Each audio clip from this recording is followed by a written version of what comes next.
ವೀಕ್ಷಕರೇ ನಮಸ್ಕಾರ. ಈ ದಿನದ ಪ್ರಮುಖ ಸುದ್ದಿಗಳ ನ್ಯೂಸ್ ಬುಲೆಟಿನ್ಗೆ ಸ್ವಾಗತ. ನಾನು ಅಕ್ಷತಾ ಕಟಗಾವತ್.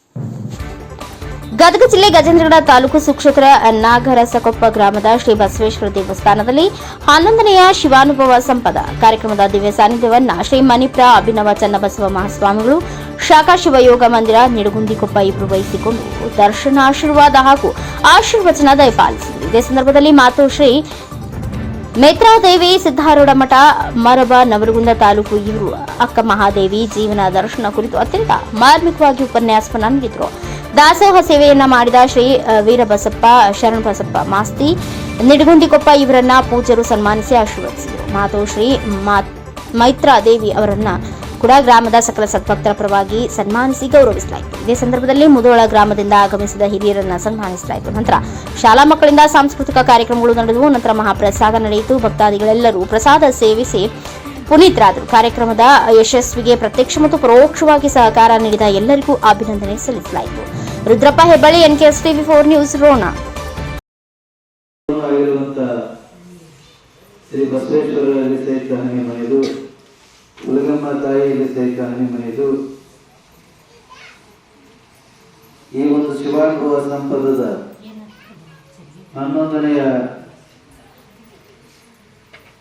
ಒಂದು ಉಪನ್ಯಾಸಕರಾಗಿ ಆಗಮಿಸಿ ತಮಗೆಲ್ಲ ಅಕ್ಕ ಮಹಾದೇವಿಯ ಜೀವನ ಚರಿತ್ರೆಯನ್ನು ಉಣಬಡಿಸಿರುವಂಥ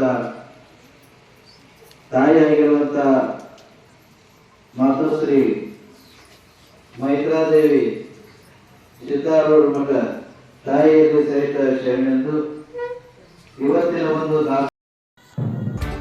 ಚಾಮರಾಜನಗರದಲ್ಲಿ ಡಾಕ್ಟರ್ ರಾಜ್ ಪುತ್ಥಳಿ ಮ್ಯೂಸಿಯಂ ಆಗಬೇಕು. ವೆಂಕಟರಮಣ ಸ್ವಾಮಿ ನಗರದ ವರನಟ ಡಾಕ್ಟರ್ ರಾಜ್ಕುಮಾರ್ ಕಲಾಮಂದಿರದ ಮುಂಭಾಗದಲ್ಲಿ ಡಾಕ್ಟರ್ ರಾಜ್ಕುಮಾರ್ ಅವರ ಪುತ್ಥಳಿ ಹಾಗೂ ಮ್ಯೂಸಿಯಂ ಮಾಡಬೇಕು ಎಂದು ಅಂಬೇಡ್ಕರ್ ಪ್ರಶಸ್ತಿ ಪುರಸ್ಕೃತ ವೆಂಕಟರಮಣ ಸ್ವಾಮಿ ಹೇಳಿದರು. ನಗರದ ವರನಟ ಡಾಕ್ಟರ್ ರಾಜ್ಕುಮಾರ್ ಕಲಾಮಂದಿರದಲ್ಲಿ ಕರ್ನಾಟಕ ಸಾಹಿತ್ಯ ಅಕಾಡೆಮಿ, ರಂಗವಾಹಿನಿ ಹಾಗೂ ಚಕೋರ ಸಾಹಿತ್ಯ ವಿಚಾರ ವೇದಿಕೆ ಇವರ ಸಂಯುಕ್ತಾಶ್ರಯದಲ್ಲಿ ನಡೆದ ನಮ್ಮೂರ ವರನಟ ವಿಚಾರ ಸಂಕಿರಣ 2ನೇ ಗೋಷ್ಠಿಯಲ್ಲಿ ಕರ್ನಾಟಕ ಗ್ರಾಮೀಣ ಬದುಕಿನ ಮೇಲೆ ಡಾಕ್ಟರ್ ರಾಜ್ಕುಮಾರ್ ಬೀರಿದ ಪ್ರಭಾವ ಕುರಿತು ಮಾತನಾಡಿದರು.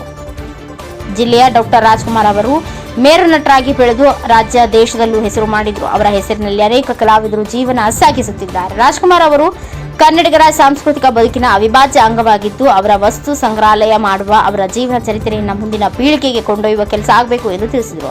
ಕಾರ್ಯಕ್ರಮದಲ್ಲಿ ಚಲನಚಿತ್ರ ಕಥೆಗಾರರಾದ BA ಮಧು, ಸಾಹಿತಿ ಡಾಕ್ಟರ್ ಕೃಷ್ಣಮೂರ್ತಿ ಚಮರಂ, ನಟ ಮಂಡ್ಯ ರಮೇಶ್, ಸರೋಜ ಹೆಗಡೆ, ಕರ್ನಾಟಕ ಸಾಹಿತ್ಯ ಅಕಾಡೆಮಿ ಸದಸ್ಯ ಪ್ರಕಾಶ್ ರಾಜಮೇಹು, ರಂಗವಾಹಿನಿ ಸಂಸ್ಥೆ ಅಧ್ಯಕ್ಷ CM ನರಸಿಂಹಮೂರ್ತಿ ಹಾಜರಿದ್ದರು.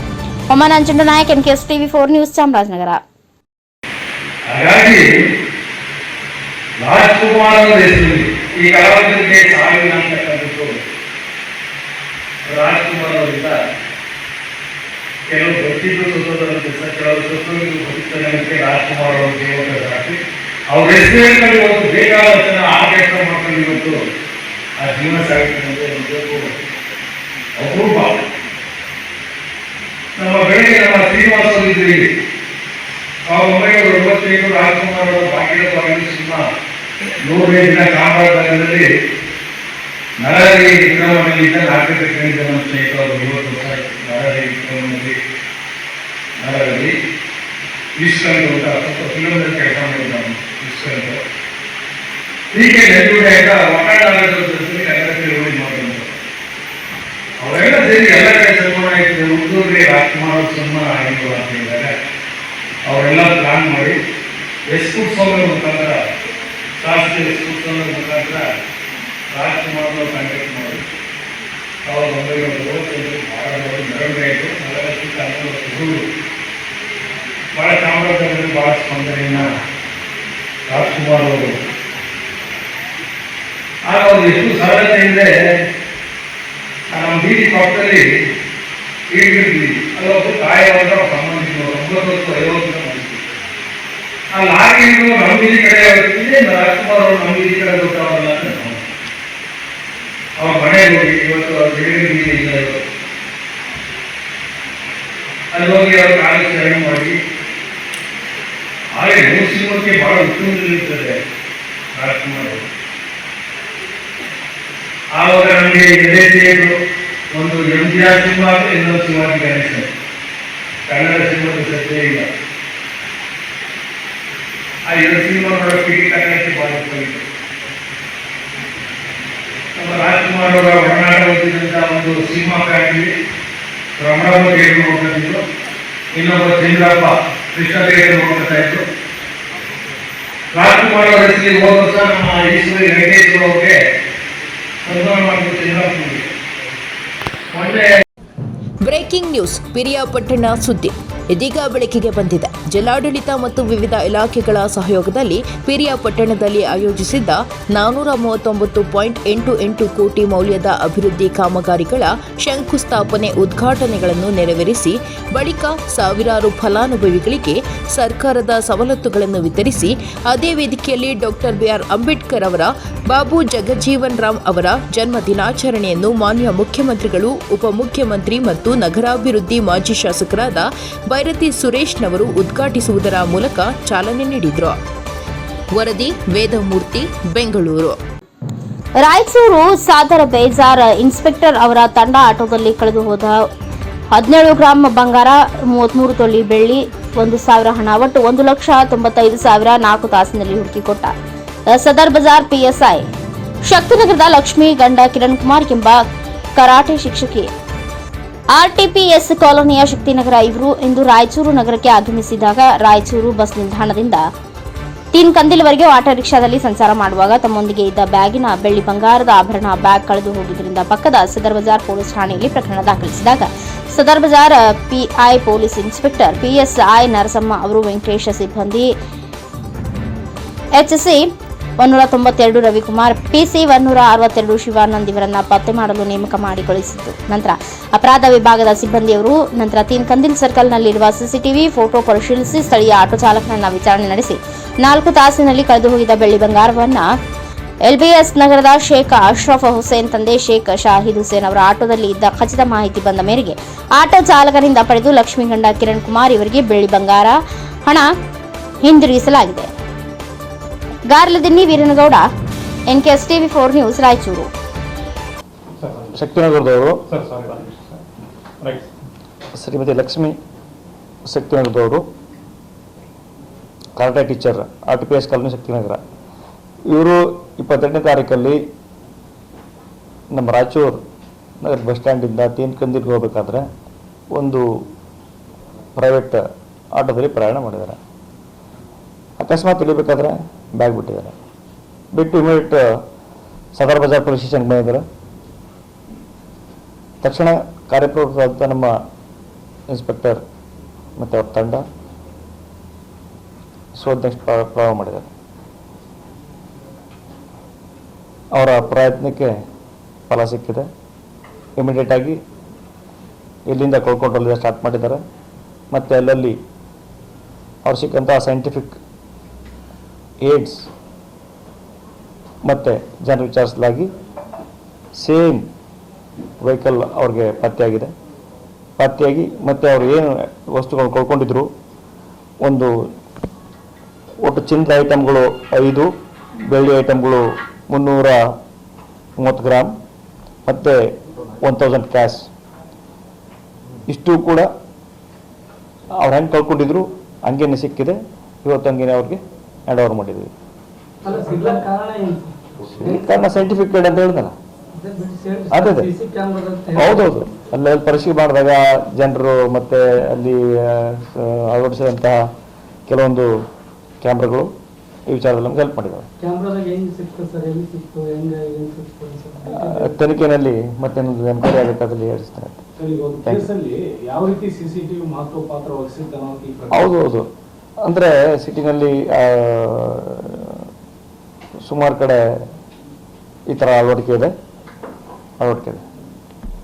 ಇದು ತನಿಖೆಯಲ್ಲಿ ತುಂಬ ಮಹತ್ವದ ಪಾತ್ರನ ವಹಿಸಿತ್ತು. Thank you.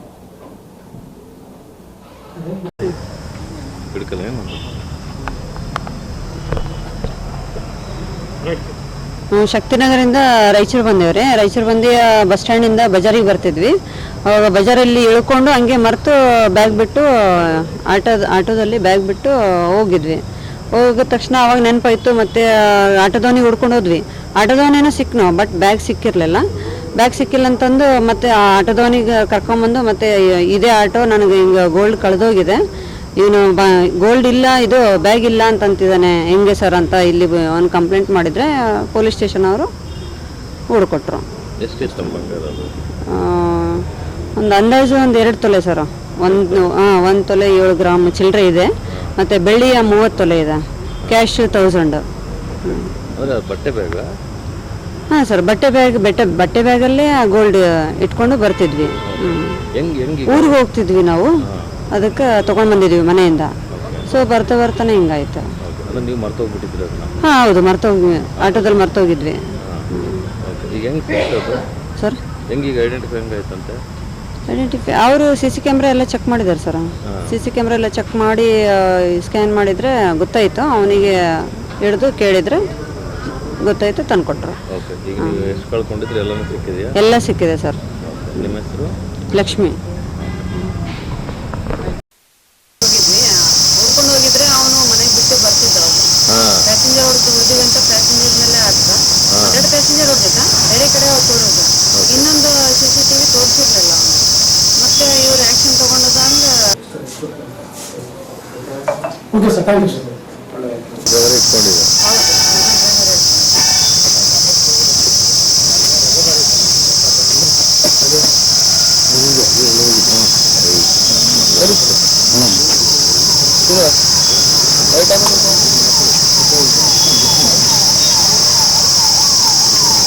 ಎರಡು ತೊಲೆ ಬಂಗಾರ ಸರ್, 30 ತೊಲೆ ಬೆಳ್ಳಿ ಸರ್.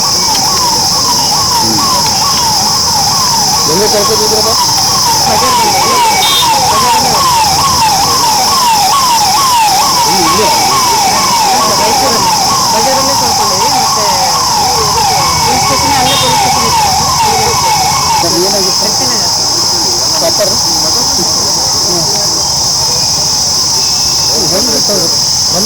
ಹುಡುಗರಿಗೆ ಮ್ಯಾನೇಜ್ ಮಾಡೋದ್ರಲ್ಲಿ ಬ್ಯಾಗ್ ಬಿಟ್ಟಿತ್ತು. ಹುಡ್ಕೊಂಡು ಹೋಗೋಷ್ಟರಲ್ಲಿ ಅವನು ಆಟೋಕೊಂಡು ಮಸ್ಕಿಯಲ್ಲಿ ಪ್ರಕರಣ, ಬೇಧಾರ ಪತ್ರಕರ್ತ ಮೇಲೆ ನಡೆಸಿದ ಅರಣ್ಯ ಇಲಾಖೆ ಅಧಿಕಾರಿಗಳ ಮೇಲೆ ಸೂಕ್ತ ಕ್ರಮಕ್ಕೆ ಮನವಿ.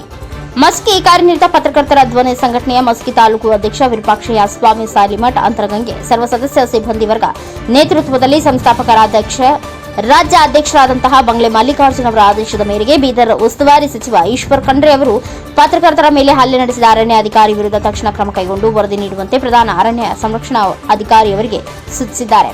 ಪತ್ರಕರ್ತ ರವಿ ಬೂಸುಂಡೆ ಮೇಲೆ ಹಲ್ಲೆ. ಆತ್ಮೀಯ ಪತ್ರಕರ್ತ ಬಂಧುಗಳೇ, ಬೀದರ್ ಜಿಲ್ಲೆಯ ಪತ್ರಕರ್ತ ರವಿ ಬೂಸುಂಡೆ ಅವರ ಮೇಲೆ ಅರಣ್ಯ ಇಲಾಖೆ ಸಿಬ್ಬಂದಿಗಳು ನಡೆಸಿರುವ ಹಲ್ಲೆಯನ್ನ ಖಂಡಿಸಿ ಮಸ್ಕಿ ಕರ್ನಾಟಕ ಕಾರ್ಯನಿರತ ಪತ್ರಕರ್ತರ ಧ್ವನಿ ಸಂಘಟನೆಯ ಎಲ್ಲ ಅಧಿಕಾರಿಗಳನ್ನು ಬಂಧಿಸಿ ಶಿಕ್ಷೆ ನೀಡುವಂತೆ ಆಗ್ರಹಿಸುತ್ತೇವೆ. ಹಾಗೂ ರಾಜ್ಯದಲ್ಲಿ ಪತ್ರಕರ್ತರಿಗೆ ಇಂತಹ ಸ್ಥಿತಿ ನಿರ್ಮಾಣವಾದರೆ ಸಾಮಾನ್ಯ ಜನರ ಗತಿ ಏನು? ಪ್ರಜಾಪ್ರಭುತ್ವ ವ್ಯವಸ್ಥೆಯಲ್ಲಿ ಪತ್ರಿಕಾ ರಂಗಕ್ಕೆ ತನ್ನದೇ ಆದ ಇತಿಹಾಸವಿದ್ದು ಅಂತಹ ನಿಟ್ಟಿನಲ್ಲಿ ಇಂತಹ ಘಟನೆ ನಡೆದು ಪತ್ರಕರ್ತರಿಗೆ ನೋವುಂಟು ಮಾಡಿದೆ. ಅದರಿಂದ ಒಬ್ಬರನ್ನ ಅಧಿಕಾರಿ ಅಮಾನತು ಮಾಡಿದರೆ ಇನ್ನುಳಿದ ಅಧಿಕಾರಿಗಳಿಗೆ ಅಮಾನತು ಮಾಡಿ ಕಠಿಣವಾದ ಶಿಕ್ಷೆ ನೀಡಬೇಕು ಎಂದು ಒತ್ತಾಯಿಸಿ ಮಸ್ಕಿ ತಹಸೀಲ್ದಾರರ ಮುಖಾಂತರ ಸರ್ಕಾರ, ಮುಖ್ಯಮಂತ್ರಿಗಳು ಈ ಮನವಿ ಪತ್ರ ಸಲ್ಲಿಸಲಾಯಿತು. Virupakshayya Swami Salimath, NKS TV4 news, Raichur. ನಮಸ್ಕಾರ. ಕರ್ನಾಟಕ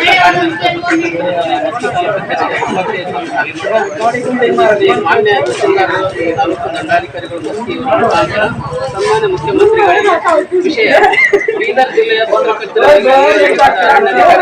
ಕಾನೂನು ಕ್ರಮ ಕೈಗೊಳ್ಳುವ, ಅಮಾನತು ಮಾಡಿ ಶಿಕ್ಷೆ ನೀಡುವ ಬಗ್ಗೆ ಮಾನ್ಯರೇ ಮಸ್ಕಿ ಕರ್ನಾಟಕ ಕಾರ್ಯನಿರತ ಪತ್ರಕರ್ತರ ಧ್ವನಿ ತಾಲೂಕು ಘಟಕ ಮಸ್ಕಿ ತಾಲೂಕು ಅಧ್ಯಕ್ಷರಾದ ವಿರೂಪಾಕ್ಷಯ್ಯ ಸ್ವಾಮಿ ಸಾಲಿಮಠ್ ಅಂತರಗಂಗೆ ಮಸ್ಕಿ ತಾಲೂಕು ಅಧ್ಯಕ್ಷರು ಇವರ ನೇತೃತ್ವದಲ್ಲಿ ದಿನಾಂಕ 25/4/2025 ಮಸ್ಕಿ ತಾಲೂಕು ತಹಸೀಲ್ದಾರರ ಮುಖಾಂತರ ಮುಖ್ಯಮಂತ್ರಿಗಳಿಗೆ ಮನವಿ ಪತ್ರ ಸಲ್ಲಿಸುವ ಕುರಿತು ಬೀದರ್ ಜಿಲ್ಲೆಯ ಪತ್ರಕರ್ತರ ಮೇಲೆ ಹಲ್ಲೆ ಮಾಡಿ ಅಪಹರಣ ಮತ್ತು ಕೊಲೆ ಪ್ರಯತ್ನ ಕೇಸ್ ದಾಖಲು ಮಾಡಿರುವ ಕೂಡಲೇ ಬಂಧಿಸಿ ಅವರನ್ನು ಸೂಕ್ತ ಶಿಕ್ಷೆ ನೀಡುವಂತೆ ಆಗ್ರಹ.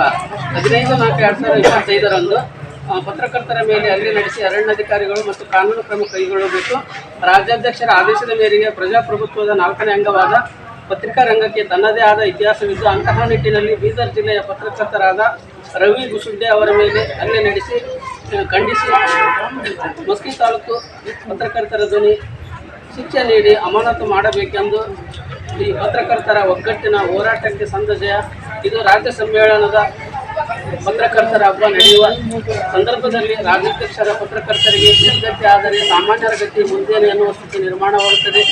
ಪದೇ ಪದೇ ಇಂತಹ ಘಟನೆ ಮರುಕಳಿಸುತ್ತಿದ್ದು ಇನ್ನೊಮ್ಮೆ ಇಂಥ ಘಟನೆಗಳಿಗೆ ಅವಕಾಶ ಮಾಡಿಕೊಡದೆ ಸರ್ಕಾರ ಎಚ್ಚೆತ್ತುಕೊಳ್ಳಬೇಕೆಂದು ಇಂದು ಮುಸ್ತಿ ತಹಸೀಲ್ದಾರ್ ಮುಖಾಂತರ ಮನವಿ ಪತ್ರ ಒಂದು ಕೊಡುತ್ತಿದ್ದೇವೆ. ವಿಪಕ್ಷ ಸ್ವಾಮಿ ಸಾಲಿ ಮಾಡ್ತಾರೆ.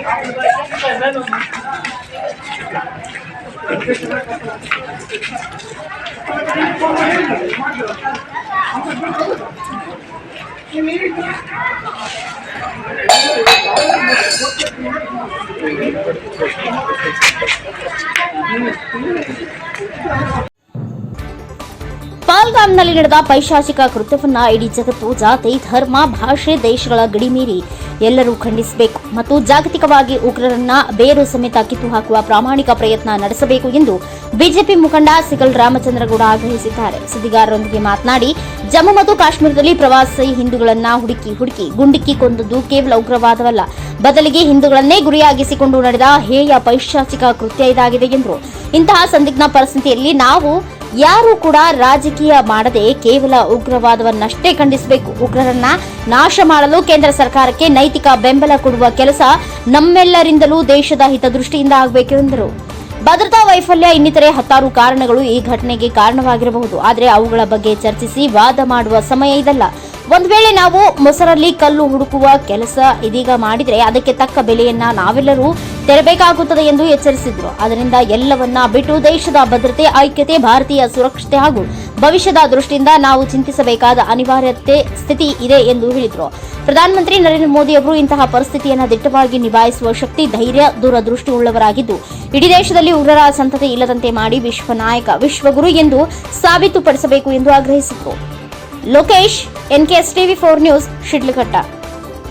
ಸದೆ ಬಿಡಬೇಕು ಅಂತ ಹೇಳಿದ್ರೆ ಅವ್ರು ಸಪೋರ್ಟ್ ಮಾಡೋರನ್ನು ಕೂಡ ಹೊಡಿಬೇಕು. ಅದನ್ನ ಎರಡೂ ದೇಶ ಮಾಡಬೇಕು ಕೆಲಸ, ಬರೀ ಒಂದೇ ದೇಶ ಅಲ್ಲ, ಎರಡೂ ದೇಶ ಮಾಡಬೇಕು. ಆ ಕೆಲಸ ಮಾಡೋದಕ್ಕೆ ಮೋದಿಜಿಯವರು ಯಾವುದೇ ಕಾರಣಕ್ಕೆ ಹಿಂದೆ ಮುಂದೆ ನೋಡೋಂಗಿಲ್ಲ. ಈಗ ಟೈಮ್ ಬಂದಿದೆ, ತಕ್ಕ ಪಾಠ ಕಲಿಸ್ತಕ್ಕಂಥ ಈಗ ಟೈಮ್ ಬಂದಿದೆ. ಈಗ ಪಾಠ ಕಲಿಸ್ಲೇಬೇಕು. ಅವ್ರನ್ನ ಯಾವುದೇ ಕಾರಣಕ್ಕೆ ಇನ್ನೊಂದು ಬಾರಿ ಮರುಕಳಿಸಬಾರ್ದು. ಆ ಕೆಲಸ ಮೋದಿಜಿಯವರು ಈ ಕೆಲಸ ಮಾಡಬೇಕು.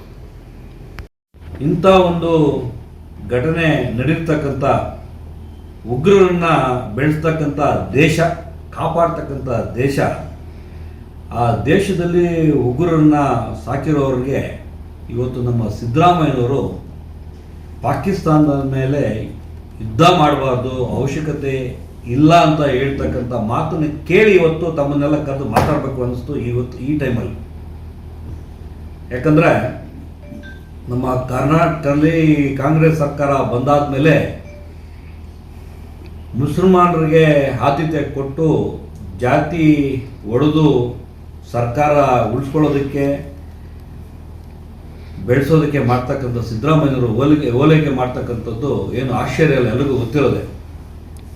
ಆದರೆ ಪಾಕಿಸ್ತಾನದಲ್ಲಿ ಇರ್ತಕ್ಕಂಥ ಮುಸಲ್ಮಾನರ ಮೇಲೆ ಇಷ್ಟೊಂದು ಆಸೆ ಇಟ್ಕೊಂಡಿರ್ತಕ್ಕಂಥವರು ಈ ದೇಶದಲ್ಲಿ ಇರ್ತಕ್ಕಂಥ ಯೋಗ್ಯತೆ ಅವ್ರಿಗಿಲ್ಲ. ರಾಜಕಾರಣವನ್ನೇ ಮಾಡಬೇಕು, ಒಬ್ಬನೇ ಬದುಕಬೇಕು, ನಾನೇ CM ಆಗಿರಬೇಕು ಅಂತ ಹೇಳ್ತಕ್ಕಂಥದ್ದು ಅಮಾನವೀಯ. ಅವರೆಷ್ಟು ಗುಂಡಿಟ್ಟು ಹೊಡೆದಿರ್ತಾರೆ, ಗುಂಡಿಟ್ಟು ಹೊಡೆದಿರ್ತಕ್ಕಂಥ ಮನಸ್ಥಿತಿ ಏನಿದೆ ಅದೇ ಮನಸ್ಥಿತಿ ಈ ಸಿದ್ದರಾಮಯ್ಯಗಿದ್ದಾಗ ಕಾಣಿಸ್ತಾ ಇದೆ ಇವತ್ತು. ಯಾಕಂದರೆ ಆ ಥರ ಮನಸ್ಥಿತಿ ಇಲ್ಲ ಅಂತ ಹೇಳಿದ್ರೆ ಈ ಮಾತು ಹೇಳ್ತಕ್ಕಂಥದ್ದು ಆಗೋದೇ ಇಲ್ಲ.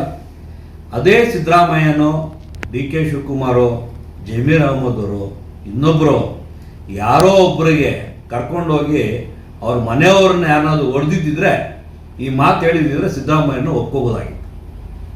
ಸತ್ತಿದ್ದವ್ರು ಸತ್ತಾಗಿದೆ, ಮತ್ತೆ ಬರಲ್ಲ, ಏನು ಮಾಡೋಕ್ಕಾಗುತ್ತೆ ಅಂತ ಮಾಡ್ತಾ ಹೇಳ್ತಕ್ಕಂಥದ್ದು ಇವತ್ತು ಇಡೀ ನಮ್ಮ ಭಾರತದಲ್ಲಿರ್ತಕ್ಕಂಥ ಎಲ್ಲ ಒಂದು ನಾಗರಿಕರ ಮೇಲೆ ಆಕ್ರೋಶಕ್ಕೆ ಇವತ್ತು ಅವರು ಒಳಗಾಗ್ತಾ ಇದ್ದಾರೆ.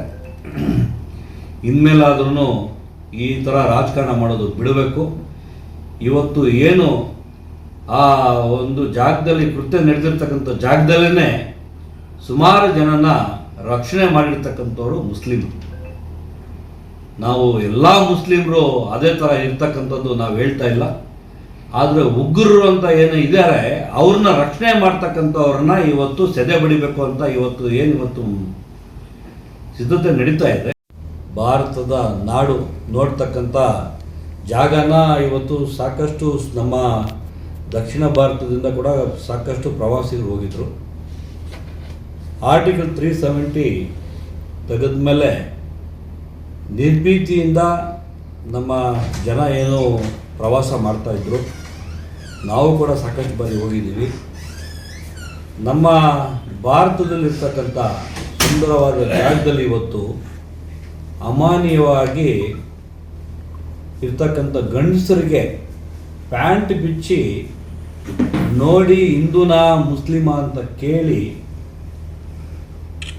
ಒಂದು ಅಮಾನೀಯವಾಗಿ ಅಷ್ಟೊಂದು ಬಾರಿ ಶೂಟ್ ಮಾಡಿ ಸಾಯಿಸಿರ್ತಕ್ಕಂಥದ್ದು ನರ ಹಂತಕರು ಮಾಡಿರ್ತಕ್ಕಂಥ ಕೃತ್ಯನ ಖಂಡಿಸಿ ಇವತ್ತು ಮೋದಿಜಿಯವರು ಯಾವುದೇ ಕಾರಣಕ್ಕೆ ಕ್ಷಮಿಸೋದಿಲ್ಲ. ಇದನ್ನ ಮತ್ತೆ ಮರಳಿ ಮಾಡ್ತಕ್ಕಂಥ ಜನನ ಎಲ್ಲೇ ಇರಲಿ ಹುಡುಕಿ ಅವ್ರನ್ನ ಹೊಡಿತೀವಿ ಅಂತ ಶಬ್ದ ಮಾಡಿ ಇವತ್ತು ಸಾಕಷ್ಟು ಸಿದ್ಧತೆಗಳನ್ನು ಮಾಡ್ಕೊತಾ ಇದ್ದಾರೆ. ಸಿದ್ಧತೆಗಳನ್ನು ಮಾಡಿಕೊಂಡು ಕಾರ್ಯಕ್ರಮ ಯಶಸ್ವಿಯಾಗಿ ಮಾಡಬೇಕಂತ ಸಿದ್ಧತೆ ಎಲ್ಲ ನಡೆದಿತ್ತು. ಈಗ ನಮ್ಮ ಭಾರತದ ಗಡಿ ಭಾಗ ಜಮ್ಮು ಕಾಶ್ಮೀರ ಗಡಿಯಲ್ಲಿ ಏನು ಇವತ್ತು ಕೃತ್ಯಗಳು ನಡೆದಿದೆ, ಆ ಒಂದು ಕೃತ್ಯಗಳಿಗೆ ಖಂಡಿಸಿ ನಾವಿವತ್ತು ಈ ಒಂದು ಜನಾಕ್ರೋಶ ಕಾರ್ಯಕ್ರಮ ರದ್ದುಗೊಳಿಸಿ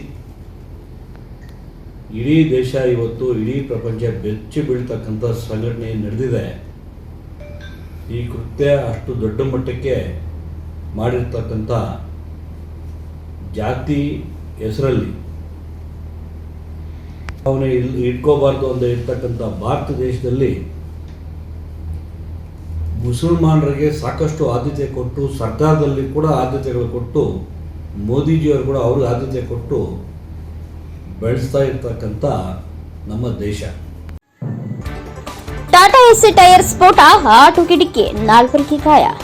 ಚಲಿಸುತ್ತಿದ್ದ ಟಾಟಾ ಎಸ್ ವಾಹನದ ಟೈರ್ ಸ್ಫೋಟಗೊಂಡು ಆಟೋಗೆ ಡಿಕ್ಕಿ ಹೊಡೆದ ಪರಿಣಾಮ 4 ಗಂಭೀರ ಗಾಯಗಳಾಗಿರುವ ಘಟನೆ ಚಳ್ಳಕೆರೆ ನಗರದ ಬಳ್ಳಾರಿ ರಸ್ತೆಯಲ್ಲಿ ಈ ಘಟನೆ ನಡೆದಿದೆ. ಬಳ್ಳಾರಿ ರಸ್ತೆ ಮಾರ್ಗವಾಗಿ ಬರುತ್ತಿದ್ದ ಟಾಟಾ ಎಸಿ ವಾಹನದ ಟೈರ್ ಸ್ಫೋಟಗೊಂಡು ಮುಂದೆ ಬರುತ್ತಿದ್ದ ಆಟೋಗೆ ಡಿಕ್ಕಿ ಹೊಡೆದಿದೆ. ಡಿಕ್ಕಿ ರಭಸಕ್ಕೆ ಆಟೋ ರಿಕ್ಷಾ 3 ಪಲ್ಟಿಯಾಗಿದ್ದು, ಆಟೋ ಚಾಲಕ ಸೇರಿದಂತೆ 4 ಜನರಿಗೆ ಗಂಭೀರ ಗಾಯಗಳಾಗಿದ್ದು ಆಸ್ಪತ್ರೆಗೆ ದಾಖಲಿಸಲಾಗಿದೆ. 2 ವಾಹನದ ಚಾಲಕರು ಪ್ರಾಣಾಪಾಯದಿಂದ ಪಾರಾಗಿದ್ದಾರೆ. ಚಳ್ಳಕೆರೆ ಪೊಲೀಸ್ ಠಾಣಾ ವ್ಯಾಪ್ತಿಯಲ್ಲಿ ಈ ಘಟನೆ ನಡೆದಿದೆ. ಮೌನೇಶ್ ಆಚಾರ್ಯ, NKS TV 4 ನ್ಯೂಸ್, ಚಳ್ಳಕೆರೆ.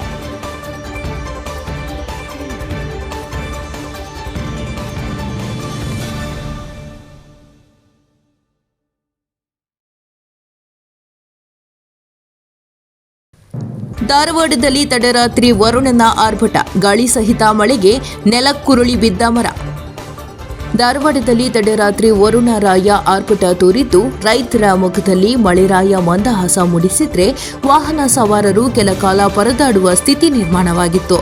ಬಿರುಗಾಳಿ ಸಮೇತ ಮಳೆಗೆ ಮರವೊಂದು ರಸ್ತೆಗೆ ಅಡ್ಡಲಾಗಿ ಬಿದ್ದು ವಾಹನ ಸವಾರರು ಪರದಾಡಿದ್ದಾರೆ. ಹೌದು, ಕಳೆದ ಭಾನುವಾರ ತಡರಾತ್ರಿ ಧಾರವಾಡ ನಗರದ ಸೇರಿದಂತೆ ಗ್ರಾಮೀಣ ಭಾಗದಲ್ಲಿ ಮಳೆರಾಯ ತನ್ನ ಆರ್ಭಟ ತೋರಿದ್ದಾನೆ. ಗಾಳಿ ಸಹಿತ ಮಳೆಯಾಗಿದ್ದು, ಬಿರುಗಾಳಿಗೆ ಧಾರವಾಡ ಉಪ್ಪಿನ ಬೇಟಗೇರಿ ರಸ್ತೆಯಲ್ಲಿ ಮರವೊಂದು ರಸ್ತೆಗೆ ಉರುಳಿ ಬಿದ್ದು ವಾಹನ ಸವಾರರು ಪರದಾಡುವ ಸ್ಥಿತಿ ನಿರ್ಮಾಣವಾಗಿತ್ತು. ಮರ ರಸ್ತೆಗೆ ಅಡ್ಡವಾಗಿ ಉರುಳಿ ಬಿದ್ದರಿಂದ ಗೂಡ್ಸ್ ವಾಹನ ಸವಾರರು ಬದಲಿ ರಸ್ತೆ ಮಾರ್ಗವಾಗಿ ತೆರಳಿದ್ರು. ಇನ್ನು ಮಧ್ಯಾಹ್ನದ ನಂತರ ಧಾರವಾಡ ನಗರ ಸೇರಿ ಗ್ರಾಮೀಣ ಭಾಗದಲ್ಲಿ ಮೋಡ ಕವಿದ ವಾತಾವರಣ ನಿರ್ಮಾಣವಾಗಿತ್ತು. ಸಂಜೆ ವೇಳೆ ಮೋಡ ಮುಸುಕಿನ ವಾತಾವರಣ ಕಂಡದ್ದು ನಂತರ ಗಾಳಿ ಸಮೇತ ಮಳೆರಾಯ ಆರ್ಭಟ ತೋರಿಸಿದ್ದಾನೆ. ಮಳೆರಾಯನ ಆಗಮನದಿಂದ ರೈತರ ಮೊಗದಲ್ಲಿ ಮಂದಹಾಸ ಮನೆ ಮಾಡಿತ್ತು. ಇನ್ನು ರಸ್ತೆಗೆ ಅಡ್ಡಲಾಗಿ ಬಿದ್ದಿರುವ ಮರವನ್ನು ರೈತರೇ ಈಗ ತೆರವು ಮಾಡಿಕೊಳ್ಳುತ್ತಿದ್ದಾರೆ ಎಂದು ತಿಳಿದು ಬಂದಿದೆ. ಸುತ್ತೂರು ಮಠದ ಶ್ರೀಗಳು ಉಟ್ಕನೂರು ಮಠಕ್ಕೆ ಆಗಮನ. ತಾಲೂಕಿನ ಉಟ್ಕನೂರು ಗ್ರಾಮದ ಶ್ರೀ ಅಡವಿ ಸಿದ್ದೇಶ್ವರ ಮಠದ ಪೀಠಾಧಿಪತಿಗಳ ಪಟ್ಟಾಧಿಕಾರಾಂಗವಾಗಿ ಏಪ್ರಿಲ್ 10 ರಿಂದ ಏಪ್ರಿಲ್ 29ರವರೆಗೆ ಬಸವ ಪುರಾಣ ಜರುಗುವುದು. ಏಪ್ರಿಲ್ 30ರಂದು ನೂತನ ದೇವಸ್ಥಾನ ಹರಗುರುಚರ ಮೂರ್ತಿಗಳ ಸಮ್ಮುಖದಲ್ಲಿ ಲೋಕಾರ್ಪಣೆ ಹಾಗೂ ಪರಮ ಪೂಜ್ಯ ಶ್ರೀ ಮರಿ ಬಸವರಾಜ ದೇಸಿಕೇಂದ್ರ ಮಹಾಸ್ವಾಮಿಗಳವರ ಪಟ್ಟಾಧಿಕಾರ ಮೇ 1ರಂದು ಸಾಮೂಹಿಕ ವಿವಾಹ, ಮೇ 2ರಂದು ಸುಮಂಗಲೆಯರಿಗೆ ಉಡಿ ತುಂಬುವ ಕಾರ್ಯಕ್ರಮ, ಮೇ 3ರಂದು ಪ್ರಗತಿಪರ ರೈತರ ಸಮಾವೇಶ, ವಿವಿಧ ಕ್ಷೇತ್ರದಲ್ಲಿ ಸಾಧನೆಗೈದ ಸಾಧಕರಿಗೆ ಸನ್ಮಾನ ಕಾರ್ಯಕ್ರಮ, ಮೇ 4ರಂದು ಲಕ್ಷದೀಪೋತ್ಸವ ಕಾರ್ಯಕ್ರಮ ಮತ್ತು 5 ದಿನಗಳ ಕಾಲ ವಿಶೇಷ ಕಾರ್ಯಕ್ರಮಗಳು ಜರುಗುವುದು. ಅಂಗವಾಗಿ ದಿನಾಂಕ 28/4/2025ರಂದು ಸೋಮವಾರದಂದು ಶ್ರೀ ಬಸವ ಮಹಾಪುರಾಣದ ಪಾವನ ಸಾನ್ನಿಧ್ಯವನ್ನ ಶ್ರೀ ಶ್ರೀ ಜಗದ್ಗುರು ಶಿವರಾತ್ರಿ ದೇಶಿಕೇಂದ್ರ ಮಹಾಸ್ವಾಮಿಗಳು, ಶ್ರೀ ವೀರಸಿಂಹಾಸನ ಮಹಾಸಂಸ್ಥಾನ ಮಠ ಸತ್ತೂರು ಶ್ರೀಗಳು ಪಾವನ ದಿವ್ಯ ಸಾನ್ನಿಧ್ಯ ವಹಿಸಿ ಆಶೀರ್ವಚನ ನೀಡುವವರು. ಸರ್ವಧರ್ಮ ಸದ್ಭಕ್ತರು ತನು ಮನ ಧನ ಸೇವೆ ಸಲ್ಲಿಸಿ ಸತ್ತೂರು ಶ್ರೀಗಳ ಕೃಪೆಗೆ ಪಾತ್ರರಾಗಬೇಕು ಎಂದು ಕೇಳಲಾಗಿದೆ. Virupakshayya Swami Salimath, NKS TV4 news, Raichur. ರಾಯಚೂರಿನಲ್ಲಿ ಕಾಂಗ್ರೆಸ್ ಮಾಜಿ ಸಂಸದ ಉಗ್ರಪ್ಪ ಕೇಂದ್ರ ಸರ್ಕಾರದ ವಿರುದ್ಧ ಆಕ್ರೋಶ. ಪ್ರಧಾನಿ ಮೋದಿ ದುರ್ಬಲ, ವೇಕೆಸ್ಟ್ ಪ್ರಧಾನಿ ಅಂತ ಕಾಶ್ಮೀರ ಉಗ್ರರ ದಾಳಿ ವಿಚಾರವಾಗಿ ಕಿಡಿ. ರಾಷ್ಟ್ರ ರಾಜಕಾರಣ ನೋಡಿದ್ರೆ ಒಂದು ರೀತಿ ಕವಲು ದಾರಿಯಲ್ಲಿದೆ. ರಾಷ್ಟ್ರವನ್ನ 11 ವರ್ಷಗಳಿಂದ ಅತ್ಯಂತ ವೇಕೆಸ್ಟ್ ಪ್ರೈಮ್ ಮಿನಿಸ್ಟರ್, ಮಾಜಿ ಸಂಸತ್ ಸದಸ್ಯನಾಗಿ ಹೇಳುತ್ತಿದ್ದೇನೆ. ಅತ್ಯಂತ ದುರ್ಬಲ ಪ್ರಧಾನಿ ದೇಶವನ್ನ ಮುನ್ನಡೆಸುತ್ತಿದ್ದಾರೆ. 11 ವರ್ಷಗಳ ಹಿಂದೆ ತಿರುಗಿ ನೋಡಿದ್ರೆ ಮೋದಿ ಅವರ ಆಡಳಿತ ಅವಧಿಯಲ್ಲಿ ಎಲ್ಲ ರಂಗದಲ್ಲಿ ಸರ್ಕಾರ ವಿಫಲವಾಗಿದೆ. ಮೋದಿ ಅವರು ರಾಷ್ಟ್ರ ಪ್ರೇಮದ ಬಗ್ಗೆ, ರಾಷ್ಟ್ರದ ರಕ್ಷಣೆ ಬಗ್ಗೆ ಬಹಳ ಪುಕಾನುಪುಕವಾಗಿ ದೇಶದ ಬಗ್ಗೆ ಮಾತನಾಡ್ತಾರೆ. 2014ರಿಂದ ದೇಶದ ಮೇಲೆ ಉಗ್ರರ ದಾಳಿ 3982 ಸಾರಿಯಾಗಿದೆ. ಅದರಲ್ಲಿ 413 ಜನ ಸಿವಿಲಿಯನ್ಗಳು ಸಾವನ್ನಪ್ಪಿದ್ದಾರೆ, 630 ಸೆಕ್ಯೂರಿಟಿ ಪರ್ಸನಲ್ಸ್ ಸಾವನ್ನಪ್ಪಿದ್ದಾರೆ, ಸಾವಿರಾರು ಜನ ಗಾಯಗೊಂಡಿದ್ದಾರೆ, ಆಸ್ತಿಪಾಸ್ತಿ ಕಳೆದುಕೊಂಡಿದ್ದಾರೆ. ಪಾಲ್ಗಾಮ್ನಲ್ಲಿ ಯಾರು ಸಾವನ್ನಪ್ಪಿದ್ದಾರೋ ಇದಕ್ಕೆ ನೇರ ಕಾರಣ ಇದೆ ಕೇಂದ್ರ ಸರ್ಕಾರ. ಬೇಹುಗಾರಿಕೆ, ಸೆಕ್ಯೂರಿಟಿ ಲ್ಯಾಬ್ಸ್ ಕಾರಣ. 56 ಇಂಚು ಎದೆ ಅಂತ ಬಿಂಬಿಸ್ತಾರೆ. ಸಬ್ಕಾ ಸಾಥ್ ಸಬ್ಕಾ ವಿಕಾಸ್ ಅಚ್ಚಾ ದಿನ್ ಅಂತಾರೆ. ಇದೇನಪ್ಪ ಅಚ್ಚೆ ದಿನ್? 2000 ಜನ ಸೇರೋ ಕಡೆ ಘಟನೆ ಆಗಿ ಸಾಕಷ್ಟು ಸಮಸ್ಯೆ ಆದರೂ ಯಾರೂ ಬರಲಿಲ್ಲ. ಅದೇನು ಅರ್ಥ? ಇಂಟೆಲಿಜೆನ್ಸಿ ಇಲಾಖೆ ಯಾರ ಕೈಯಲ್ಲಿ ಇರುತ್ತದೆ? ಏನ್ ಹೇಳ್ತೀರಾ? ಮೋದಿ, ಅಮಿತ್ ಶಾ ದುರ್ಬಲ, PM ಫೇಲ್ ಆಗಿದ್ದಾರೆ. ನಮ್ಮ ದೇಶದ ಪ್ರಧಾನಿ ವಿಫಲರಾಗಿದ್ದು ಅವರ ಪ್ರಧಾನಿಯಾಗಿ ಮುಂದುವರಿಯಲು ಅವರಿಗೆ ಮಾರಲ್ ರೈಟ್ಸ್ ಇಲ್ಲ ಎಂದು ಉಗ್ರಪ್ಪ ಆಕ್ರೋಶ ಹೊರಹಾಕಿದರು. Garladinni Veeranagouda, NKS TV4 news, Raichur. ರಾಷ್ಟ್ರವನ್ನ ಕಳೆದ 10-11 ವರ್ಷಗಳಿಂದ ವೀಕೆಸ್ಟ್ ಪ್ರೈಮ್ ಮಿನಿಸ್ಟರ್, ನಾನೊಬ್ಬ ಮಾಜಿ ಸಂಸತ್ ಸದಸ್ಯ ನಡೆಸ್ತಾ ಇದ್ದಾರೆ.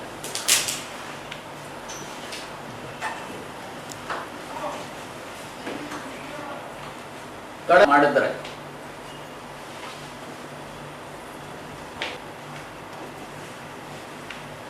ಅತ್ಯಂತ ದುರ್ಬಲ ಪ್ರಧಾನಿ ಇವತ್ತು ಈ ದೇಶವನ್ನ ಆಡಳಿತದ ಅವಧಿಯಲ್ಲಿ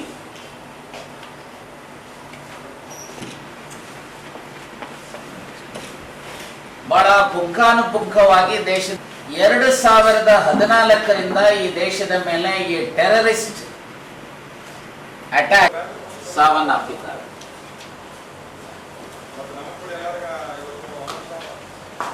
ಸಾವಿರಾರು ಜನ. ಬಹುಶಃ ಇವತ್ತು ರಾಷ್ಟ್ರ ರಾಜಕಾರಣವನ್ನು ನೋಡಿದ್ರೆ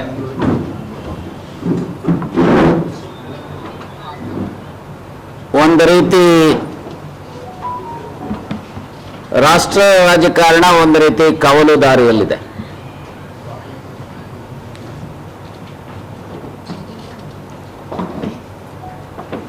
ರಾಷ್ಟ್ರವನ್ನ ಕಳೆದ 10-11 ವರ್ಷಗಳಿಂದ ನನ್ನ ದೃಷ್ಟಿನಲ್ಲಿ ಅತ್ಯಂತ ವೀಕೆಸ್ಟ್ ಪ್ರೈಮ್ ಮಿನಿಸ್ಟರ್, ನಾನೊಬ್ಬ ಮಾಜಿ ಸಂಸತ್ ಸದಸ್ಯನಾಗಿ ಎತ್ತರದಿಂದ ಬಲ್ಲೆ, ಅತ್ಯಂತ ದುರ್ಬಲ ಪ್ರಧಾನಿ ಇವತ್ತು ಈ ದೇಶವನ್ನ ಮುನ್ನಡೆಸ್ತಾ ಇದ್ದಾರೆ.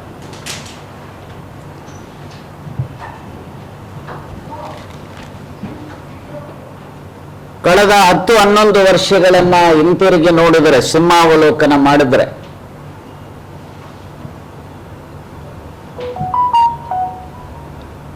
ಮೋದಿಯವರ ಆಡಳಿತದ ಅವಧಿಯಲ್ಲಿ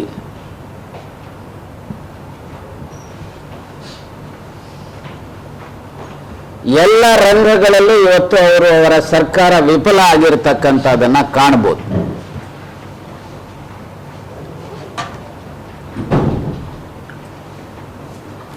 ನೋಡಿ, ಸನ್ಮಾನ್ಯ ಮೋದಿಯವರು ರಾಷ್ಟ್ರ ಪ್ರೇಮದ ಬಗ್ಗೆ,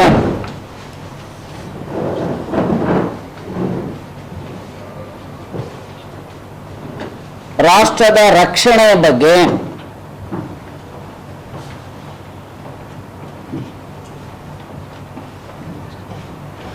ಬಹಳ ಪುಂಖಾನುಪುಂಖವಾಗಿ ದೇಶ ಪ್ರೇಮದ ಬಗ್ಗೆ ಮಾತನಾಡ್ತಾರೆ.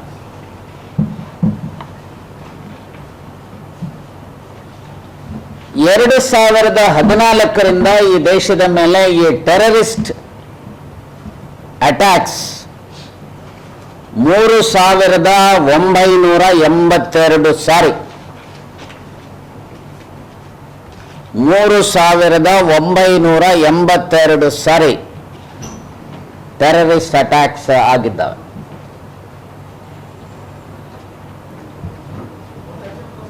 ಅದರಲ್ಲಿ ಸುಮಾರು 413 ಜನ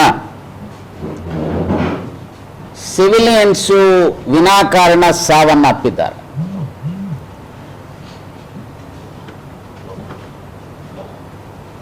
ಆರುನೂರ 30 ಜನ ಸೆಕ್ಯೂರಿಟಿ ಪರ್ಸನಲ್ಸ್ ಸಾವನ್ನಪ್ಪಿದ್ದಾರೆ.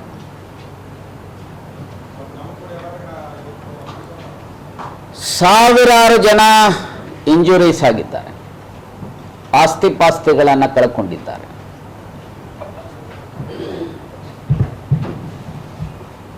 ಸಂವಿಧಾನದ article 21 right to life and liberty is a fundamental right. ಸಂವಿಧಾನದ ಅಂಬೇಡ್ಕರ್ ಕೊಟ್ಟಿರುವಂತಹ ಸಂವಿಧಾನದ ಅನುಚ್ಛೇದ 21ರ ರೀತಿಯ right to life and liberty is a fundamental right, ಅದರ ರಕ್ಷಣೆ ಮಾಡುವಂತ ಜವಾಬ್ದಾರಿ ಕೇಂದ್ರ ಮತ್ತು ರಾಜ್ಯ ಸರ್ಕಾರಗಳ ಮೇಲೆ ಇರುತ್ತೆ. ಸರ್ಕಾರಿ ನೌಕರರ ಕ್ರಿಮಿನಲ್ ಕೇಸ್ಗಳಲ್ಲಿ ದೋಷಿಯಾದರೆ ಮತ್ತೆ ಸೇವೆಗಿಲ್ಲ. ಕ್ರಿಮಿನಲ್ ಪ್ರಕರಣಗಳಲ್ಲಿ ದೋಷಿಯಾಗಿ ಜೈಲು ಶಿಕ್ಷೆಗೆ ಒಳಗಾದ ಸರ್ಕಾರಿ ನೌಕರರು ಪುನಃ ಸೇವೆಯಲ್ಲಿ ಮುಂದುವರಿಯಲು ಅವಕಾಶವಿಲ್ಲವೆಂದು ಹೈಕೋರ್ಟ್ ಸ್ಪಷ್ಟಪಡಿಸಿದೆ. ಶಿಕ್ಷೆಗೆ ಒಳಗಾಗಿದ್ದ ಹಿನ್ನೆಲೆಯಲ್ಲಿ ತನ್ನನ್ನ ಬೆಂಗಳೂರು ನಗರ ಜಿಲ್ಲಾ ಶಿಕ್ಷಣ ಮತ್ತು ತರಬೇತಿ ಸಂಸ್ಥೆಯ ಪ್ರಾಂಶುಪಾಲರ ಕಚೇರಿಯಲ್ಲಿ ದ್ವಿತೀಯ ದರ್ಜೆ ಸಹಾಯಕ ಉದ್ಯೋಗದಿಂದ ವಜಾಗೊಳಿಸಿದ ಸರ್ಕಾರದ ಕ್ರಮ ಪ್ರಶ್ನಿಸಿ ನಂಜೇಗೌಡ ಎಂಬಾತ ಸಲ್ಲಿಸಿದ ಅರ್ಜಿ ತಿರಸ್ಕರಿಸಿದ ನ್ಯಾಯಮೂರ್ತಿ ಕೃಷ್ಣ ಎಸ್ ದೀಕ್ಷಿತ್ ನೇತೃತ್ವದ ವಿಭಾಗೀಯ ಪೀಠ ಈ ಆದೇಶ ಮಾಡಿದೆ. ನಂಜೇಗೌಡರಿಗೆ 2001ರಲ್ಲಿ ನಡೆದಿದ್ದ ಹಲ್ಲೆ ಪ್ರಕರಣವೊಂದರಲ್ಲಿ 2011ರಲ್ಲಿ 2 ವರ್ಷ ಜೈಲಾಗಿತ್ತು. ಶಿಕ್ಷೆ ಪೂರೈಸಿದ ಬಳಿಕ ಮತ್ತೆ ಸೇವೆಗೆ ಸೇರ್ಪಡೆಗೊಳ್ಳುವಂತೆ ನಂಜೇಗೌಡ ಹೈಕೋರ್ಟ್ ಮೊರೆ ಹೋಗಿದ್ದಾರೆ. ರಣರಕ್ಕಸ ಮಳೆಗೆ ಬಲಿಯಾದ ಬದುಕು. ಗದಗ ಜಿಲ್ಲೆ ಲಕ್ಷ್ಮೇಶ್ವರ ತಾಲೂಕಿನ ದೊಡ್ಡೂರು ಗ್ರಾಮದಲ್ಲಿ ನಿನ್ನೆ ಸುರಿದ ರಣರಕ್ಕಸ ಮಳೆ ಗ್ರಾಮದಲ್ಲಿ ಭಾರಿ ಅವಾಂತರ ಸೃಷ್ಟಿ ಮಾಡಿದ್ದು ಹಲವಾರು ಮನೆಗಳ ಮೇಲ್ಛಾವಣಿ ಹಾಗೂ ಸಂಪೂರ್ಣ ಮನೆಗಳು ನೆಲಕಚ್ಚಿವೆ. ಬಹುತೇಕ ದೊಡ್ಡ ಅವಾಂತರವೇ ಸೃಷ್ಟಿ ಮಾಡಿದ ಮಳೆಗೆ ಮನೆ ಕಳೆದುಕೊಂಡ ಕುಟುಂಬಸ್ಥರ ನೆಲೆ ಇಲ್ಲದಂತಾಗಿದೆ. ನಿಂಗಪ್ಪ, ನೀಲಪ್ಪ, ರಟಗಿ, ಗಿರಣಿ ಮನೆ, ಪರಸಪ್ಪ, ಚನ್ನಬಸಪ್ಪ, ಚಿಂಚಲಿ, ಲಕ್ಷ್ಮವ್ವ, ಕುರಿ, ಅನಸವ್ವ, ಎಲ್ಲವ್ವ, ಕೊಂಚಿಗೇರಿ ಮನೆ ಕಳೆದುಕೊಂಡ ನಿರ್ಗತಿಕರಾಗಿದ್ದಾರೆ. Veeranna Hadpad, NKS TV4 news, Lakshmeshwar. ಎಷ್ಟು ದೂರದಿಂದ ಬಂದು ಬಿದ್ದವ್ರಿ ಇಲ್ಲಿ?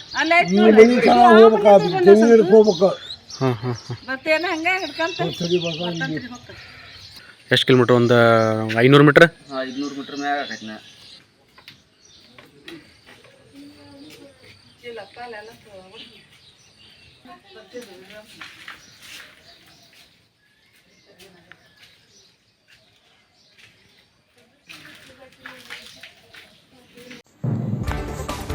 ವರಹ ಜಯಂತಿ ಅಂಗವಾಗಿ ಕೃಷ್ಣರಾಜಪೇಟೆ ತಾಲೂಕಿನ ಪುರಾಣ ಪ್ರಸಿದ್ಧ ಪುಣ್ಯಕ್ಷೇತ್ರ ಭೂವರಹನಾಥ ಕಲ್ಲಹಳ್ಳಿಗೆ ಹರಿದು ಬಂದ ಭಕ್ತ ಸಾಗರ. 25,000ಕ್ಕೂ ಹೆಚ್ಚಿನ ಭಕ್ತರು ಭೂದೇವಿ ಸಮೇತ ಶ್ರೀ ಲಕ್ಷ್ಮೀ ವರಹನಾಥ ಸ್ವಾಮಿಯ ದರ್ಶನ ಪಡೆದು ಪುನೀತರಾದರು.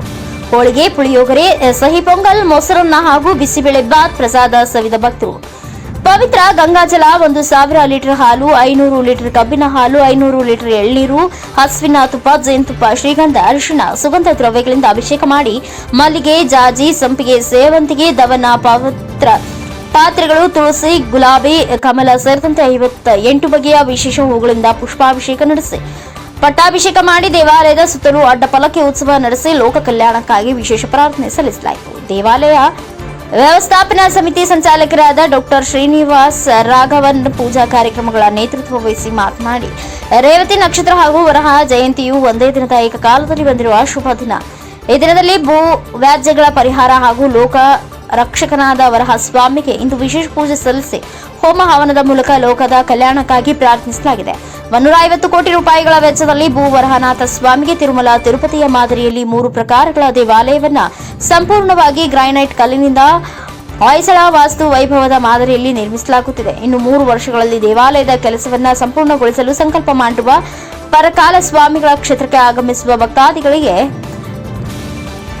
ಎಲ್ಲ ರೀತಿಯ ಅನುಕೂಲಗಳನ್ನು ಒದಗಿಸಿಕೊಡಲು ಕಾರ್ಯಕ್ರಮ ರೂಪಿಸಿದ್ದಾರೆ ಎಂದು ಹೇಳಿದರು. ಇಂದಿನ ವಿಶೇಷ ಪೂಜಾ ಕಾರ್ಯಕ್ರಮಕ್ಕೆ ರಾಜ್ಯದ ಮಾಜಿ ಸಚಿವ ಡಾಕ್ಟರ್ ನಾರಾಯಣಗೌಡ, ಸಮಾಜ ಸೇವಕ ಮಲ್ಲಿಕಾರ್ಜುನ, ಗ್ಯಾರಂಟಿ ಅನುಷ್ಠಾನ ಸಮಿತಿ ಅಧ್ಯಕ್ಷ ಎಚ್ಎಂ ರೇವಣ್ಣ, ತಾಲೂಕು ಪಂಚಾಯಿತಿ ಮಾಜಿ ಅಧ್ಯಕ್ಷೆ ವಿಜಯಲಕ್ಷ್ಮಿ, ರಾಜಶೇಖರ್, ಪೊಲೀಸ್ ಇನ್ಸ್ಪೆಕ್ಟರ್ಗಳಾದ ಸುಮಾರಾಣಿ, ಆನಂದೇಗೌಡ, ಮೂಡಾ ಮಾಜಿ ಅಧ್ಯಕ್ಷ ಕೆ ಶ್ರೀನಿವಾಸ್, ಸಂಸ್ಕೃತಿ ಘಟಕ ಶ್ರೀ ಗೋಪಾಲಕೃಷ್ಣ ಸೇರಿದಂತೆ ಇನ್ನು ಅನೇಕರು ಉಪಸ್ಥಿತರಿದ್ದರು. Doctor KR Neelakantha, NKS TV 4 news, Krishnarajpet. ಜಯಂತಿ ಅದರ ಅಂಗವಾಗಿ 1000 ಲೀಟ್ರ್ ಹಾಲು, 500 ಲೀಟ್ರು ಕಬ್ಬಿನ ಹಾಲು, 200 ಲೀಟ್ರು ಇದು ಎಳನೀರು ಮತ್ತು ಸುಮಾರು 5 ಟನ್ ಹೂವು ಆ್ಯಕ್ಚುಲಾಗಿ ಅಭಿಷೇಕ ಮಾಡಿರೋದು. ಫಸ್ಟ್ ಟೈಮ್ ಅಷ್ಟು ಮಾಡಿದ್ರು ಆ್ಯಕ್ಚುಲಾಗಿ. ಎಲ್ಲ ಭಕ್ತರು ತಂದು ಕೊಡ್ಯಾರನ್ನ ಹೂವನ್ನ.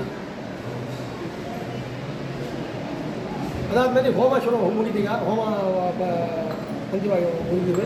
ಕಲ್ಯಾಣೋತ್ಸವ ಆಗ್ತದೆ ಈಗ. ಎಲ್ಲ ಉದ್ದೇಶವೂ ಭಗವಂತ ಎಲ್ಲ ಬರೀತ ಪ್ರತಿಯೊಬ್ಬ ಪ್ರಜೆಗೂ ಅವರ ಕಷ್ಟ ಎಷ್ಟೇ ಇರಲಿ, ಅದು ಹಣೆ ಬರ್ದ ಇಲ್ಲದೇ ಇರಲಿ, ಅದನ್ನ ಮಾಡಿಕೊಡ್ತಕ್ಕಂಥ ಶಕ್ತಿ ಇದೆ ಭಗವಂತನಿಗೆ. ಅದನ್ನು ಅನುಗ್ರಹಿಸಲಿ ಅಂತ ಪ್ರಾರ್ಥನೆ ಮಾಡ್ತೀನಿ. ಎಲ್ಲರಿಗೂ ಒಳ್ಳೆಯದಾಗಲಿ, ಎಲ್ಲರಿಗೂ ಒಳ್ಳೆ ಮನಸ್ಸು ಬರಲಿ, ಒಳ್ಳೆ ಬುದ್ಧಿ ಬರಲಿ, ಈ ಕ್ಷೇತ್ರ ಅಭಿವೃದ್ಧಿ ಆಗಲಿ, KR ಪೇಟೆ ಅಭಿವೃದ್ಧಿ ಆಗಲಿ. ಅತಿ ಮುಖ್ಯವಾಗಿ ನಮ್ಮ ಈ ಸರೌಂಡಿಂಗ್ ಉದ್ಧಾರ ಆಗಬೇಕು. ಇಲ್ಲಿ ಯಾವ ಇಂಡಸ್ಟ್ರಿ ಇಲ್ಲ, ಎಲ್ಲ ಬರುತ್ತೆ ಅವಾಗ. ಪೊಲಿಟಿಕಲ್ ಭಾಷೆ ಮಾಡ್ತೀನಿ ಬಿಡೆ. ರಿಪರ್ಕಷನ್ ಸಭೆ ಒಂದು ದೇವಸ್ಥಾನ ಬಂದರೆ ಏನೇನಾಗುತ್ತೆ ಅಂತ. ಅಯೋಧ್ಯೆ ಬಂದಮೇಲೆ, ಅಲ್ಲಿ ಅಯೋಧ್ಯೆ ರಾಮ ದೇಶ ಬಂದಮೇಲೆ ಓದೇ ಬೇರೆ ಆಗ್ಬಿಟ್ಟಿದೆ. ಹಾಗೆ ಆಗ್ತದೆ ಜಿಲ್ಲೆ. ಇವತ್ತು ಶ್ರೀ ವರಾಹ ಜಯಂತಿ. ಭಗವಂತನಾದ ಹರಿ ಭೂದೇವಿಯನ್ನು ಸಂರಕ್ಷಣೆ ಮಾಡಲಿಕ್ಕಾಗಿ ವರಾಹಾವತಾರವನ್ನು ತಾಳಿ ಮಹಾತಳದಲ್ಲಿ ಇರತಕ್ಕಂಥ ಹಿರಣ್ಯಾಕ್ಷನ ಸಂಹಾರ ಮಾಡಿಬಿಟ್ಟು ಭೂದೇವಿಯನ್ನು ರಕ್ಷಣೆ ಮಾಡಿದ್ದ ದಿನ ಇವತ್ತು. ಇದು ರೇವತಿ ನಕ್ಷತ್ರ ಮತ್ತು ಚತುರ್ದಶಿ ಎರಡು ಒಟ್ಟಿಗೆ ಬಂದಿದೆ. ಸಾಮಾನ್ಯ ರೇವತಿ ನಕ್ಷತ್ರ ಬಂದಿದೆ, ಚತುರ್ದಶಿ ಬರಲ್ಲ. ಇವತ್ತು ಎರಡು ಒಟ್ಟಿಗೆ ಬಂದಿದೆ ಅಂತ ವಿಶೇಷವಾದ ದಿವಸ ಇವತ್ತು. ಭಗವಂತ ಕೇವಲ ಭೂದೇವಿಯನ್ನು ಉದ್ಧಾರ ಮಾಡಲಿಲ್ಲ, ಭೂಮಿ ಇರತಕ್ಕಂಥ ಎಲ್ಲ 33,000 ಕೋಟಿ ಜನರಾಶಿಗಳೆಲ್ಲವನ್ನೂ ಉದ್ಧಾರ ಮಾಡಿದ ಭಗವಂತ ಅವತ್ತು. ಆ ದಿವಸವನ್ನು ನಾವು ವರಾಹ ಜಯಂತಿ ಆಚರಣೆ ಮಾಡ್ತಾಯಿದ್ದೀವಿ. ಸುಮಾರು ಇವತ್ತು ಒಂದು 25,000 ಜನ ಇವತ್ತು ಈ ಕ್ಷೇತ್ರಕ್ಕೆ ಭೇಟಿ ಮಾಡ್ತಾರೆ ಬೆಳಗ್ಗೆ ಸಂಜೆವರೆಗೆ. ಎಲ್ಲರ ಅಭಿಷೇಕ, ಕಲ್ಯಾಣೋತ್ಸವ, ಮೃತ್ತಿಕಾ ಪೂಜೆ, ಭೂವರ ಹೋಮ ಇಷ್ಟಕ್ಕೂ ಜನ ಬರ್ತಾರೆ. ಮತ್ತು ಅಷ್ಟು ಜನಕ್ಕೂ ನಾವು ಹೋಳಿಗೆ, ಸಕ್ಕರೆ ಪೊಂಗಲ್ ಎಲ್ಲವನ್ನೂ ವ್ಯವಸ್ಥೆ ಮಾಡಿದ್ದೀವಿ. ಅಷ್ಟು ಜನಕ್ಕೂ ಭಗವತ್ ಕೃಪೆಯಿಂದ ಈ ಕ್ಷೇತ್ರವನ್ನು ಉದ್ಧಾರ ಮಾಡಲಿಕ್ಕಾಗಿ, ಅಂದರೆ ಪುನರುದ್ಧಾರ ಮಾಡಲಿಕ್ಕಾಗಿ ಶ್ರೀ ಪರಕಾಲ ಸ್ವಾಮಿಗಳು ನಮ್ಮ ಆಚಾರ್ಯರು ಸಂಕಲ್ಪ ಮಾಡಿದ್ದಾರೆ. ಬೇಗ ಮುಗಿಸ್ಬೇಕು ಅಂತ ಹೇಳ್ಬಿಟ್ಟು CNC ಟೆಕ್ನಾಲಜಿ ಮಿಷಿನ್ ತಂದು ಹಾಕ್ಸಿದ್ದಾರೆ. ಸುಮಾರು 6 ಕೋಟಿ ರೂಪಾಯಿ ಖರ್ಚಾಗಿದೆ ಇನ್ಫ್ರಾಸ್ಟ್ರಕ್ಚರ್. ಮಿಷಿನ್ಗೆ ಒಂದು 3 ಕೋಟಿ ಅಷ್ಟೇ. ಮಿಷಿನ್ 3 ಕೋಟಿ. ಅದು ಇನ್ಫ್ರಾಸ್ಟ್ರಕ್ಚರ್ ಇದೆ. ಕಟಿಂಗ್ ಮಿಷಿನ್ನು, ಶೆಡ್ಡು, ಕರೆಂಟು, ಇದೆಲ್ಲ 6 ಕೋಟಿ ರೂಪಾಯಿ ಖರ್ಚಾಗಿದೆ. ಇಲ್ಲಿ ಏನೂ ಖರ್ಚಿಲ್ಲ, ಬರೀ ಕರೆಂಟು, ಡೀಸಲ್ಲು, ಕನ್ಸ್ಯೂಮಬಲ್ಸು ಅಷ್ಟೇ, ಬೋಲ್ಟು, ನಟ್ಟು ಇಷ್ಟೇ. ಸುಮಾರು ಆ ಎಂಟೈರ್ CNC ಮಿಷಿನ್ನ 6 ಜನ ಲೋಕಲ್ ಹುಡುಗರು, ಇಲ್ಲಿ ಲೋಕಲ್ ಹುಡುಗರು ಕೆಲಸ ಮಾಡ್ತಿದ್ದಾರೆ. ಯಾವ ದೊಡ್ಡ ಕ್ವಾಲಿಫೈಡ್ ಇಲ್ಲ, ಒಬ್ಬನೇ ಒಬ್ಬ ಕ್ವಾಲಿಫೈಡ್ ಅಷ್ಟೇ ಇಂಜಿನಿಯರ್. 6 ಜನ ಲೋಕಲ್ ಹುಡುಗರು ಅದನ್ನ ಕೆತ್ತಾ ಇದ್ದಾರೆ. ಹೀಗೆ ಸಿಂಪಲ್ ಟೆಕ್ನಾಲಜಿ ಅದು. ಬಟನ್ ಪ್ರೆಸ್ ಮಾಡಿದರೆ ಆ ಟೆಕ್ನಾಲಜಿ ಕಂಬ ಬರುತ್ತೆ, ಡಿಸೈನ್ ಬರುತ್ತೆ. ನಮ್ಮದೇನು ಹೆದರಿಕೆ ಇಲ್ಲ. ಆದರೆ ದೇವರು ಬುದ್ಧಿ ಕೊಡೋದು ಮಾಡಿಸಿದ್ದಾರೆ. ಸುಮಾರು ಒಂದು 50 ಕೋಟಿ ಉಳಿತಾಯ ಆಗ್ತಿದೆ ನಮಗೆ. ಟೈಮ್ 15 ವರ್ಷ ಆಗ್ತಿತ್ತು, ಏನು ಗೊತ್ತಿಯೋ ನಾನಂತೂ ಬಂದು ಬಿಡಿ ಬಿಡಿ ಈ 4 ವರ್ಷ ಮುಗಿಸ್ತೀವಿ ಇಲ್ಲಿ. ಅದರಿಂದ ಬರೀ ದೇವಸ್ಥಾನ ಒಂದೇ ಉದ್ಧಾರ ಆಗಲ್ಲ, ಅದರ ಪ್ರಭಾವ ಇಲ್ಲಿನ ರಿಯಲ್ ಎಸ್ಟೇಟ್ ಉದ್ಯಮದ ಮೇಲೆ, ಪ್ರವಾಸೋದ್ಯಮದ ಮೇಲೆ ಮತ್ತು ಎಲ್ಲರ ಮೇಲೂ ಅಭಿವೃದ್ಧಿಯ ಉದ್ಧಾರ ಆಗೋದು. ಬೇಡ, ಜನಕ್ಕೆ ಕೆಲಸ ಸಿಗುತ್ತೆ. ಇಂಡೈರೆಕ್ಟ್ ಎಂಪ್ಲಾಯ್ಮೆಂಟು ಆ ಇಂಡಸ್ಟ್ರಿಗಳಲ್ಲಿ ತುಂಬ ಕೆಲಸ ಸಿಗುತ್ತೆ. ಕೇವಲ ಒಂದು ದೇವಸ್ಥಾನ ಒಂದೇ ಅಲ್ಲ, ಇದು ಇಂಡಸ್ಟ್ರಿ ಡೆವಲಪ್ ಮಾಡೋಕ್ಕೆ ಆಟೋಮೆಟಿಕ್ಕಾಗಿ ಉದ್ಧಾರ ಆಗುತ್ತೆ. ಇನ್ನು ಹೊಸ ಒಂದು ಕಾರ್ಯಕ್ರಮ ಹಾಕಿದ್ದೀವಿ, ಇದು ತುಂಬ ಹೂ ಬೆಳೀತಾರೆ, ಅಗ್ಗಕ್ಕೆ ಮಾಡ್ತಾರೆ. ನಾವು ತೋಮಾಲೆಯನ್ನು ತರಿಸ್ತಾ ಇದ್ದೀವಿ ಬೇರೆ ಕಡೆಯಿಂದ. ಅದರ ಟ್ರೈನಿಂಗ್ ಕೊಟ್ಬಿಟ್ಟು ಇಲ್ಲಿ ಕರೆದುಬಿಟ್ಟು ಹೆಣ್ಮಕ್ಳಿಗೆ ಬ್ಯಾಚ್ ಬೈ ಬ್ಯಾಚು ಅವರು ಮಾರ್ಬಿಟ್ಟು ಮಾಡ್ಬೋದು. 1 ರೂಪಾಯಿನ 5 ರೂಪಾಯಿ ಮಾರ್ಬೋದು. ಅವತ್ತು ಇವತ್ತು 1 ರೂಪಾಯಿ ಮಾಡ್ತಾರೆ, 5 ರೂಪಾಯಿ ಮಾರ್ಬೋದು.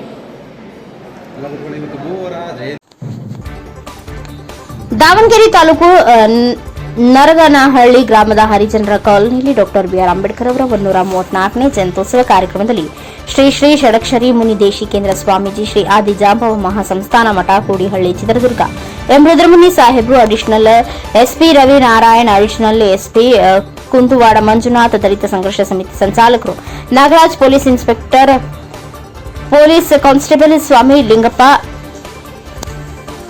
ನರಗನಹಳ್ಳಿ ರಾಮಚಂದ್ರಪ್ಪ, ಉಚ್ಚಂಗಿ ಪ್ರಸಾದ್ ಉಪನ್ಯಾಸಕರು, ನಗರನಹಳ್ಳಿ ಗ್ರಾಮದ ನಂದವರ ರುದ್ರೇಶ್, ಸಂತೋಷ್, ನಾಗರಾಜ್, ಮೈಲಪ್ಪ, ಅಣ್ಣಪ್ಪ, ಗ್ರಾಮ ಪಂಚಾಯಿತಿ ಅಧ್ಯಕ್ಷರು ಆಶಾ, ನಾಗರಾಜ್, ರಾಜ್, ಮಾಜಿ ಸೈನಿಕ ಶಿವಕುಮಾರ್, ಇನ್ನು ಮುಂತಾದ ಊರಿನ ಗ್ರಾಮಸ್ಥರು ಅಂಬೇಡ್ಕರ್ ಜಯಂತಿಯಲ್ಲಿ ಭಾಗವಹಿಸಿದರು. ಕುಳೇನೂರು ಅರುಣ್ ಕುಮಾರ್, ಎನ್ಕೆಎಸ್ ಟಿವಿ4 ನ್ಯೂಸ್, ಚನ್ನಗಿರಿ. ಇದಾಗಿತ್ತು ಈ ದಿನದ ಪ್ರಮುಖ ಸುದ್ದಿಗಳ ನ್ಯೂಸ್ ಬುಲೆಟಿನ್. ನಿರಂತರ ಸುದ್ದಿಗಾಗಿ ನೋಡ್ತಾ ಇರಿ NKS TV4, ಇದು ನಿರಂತರ ಕಾರ್ಯಪಡೆ.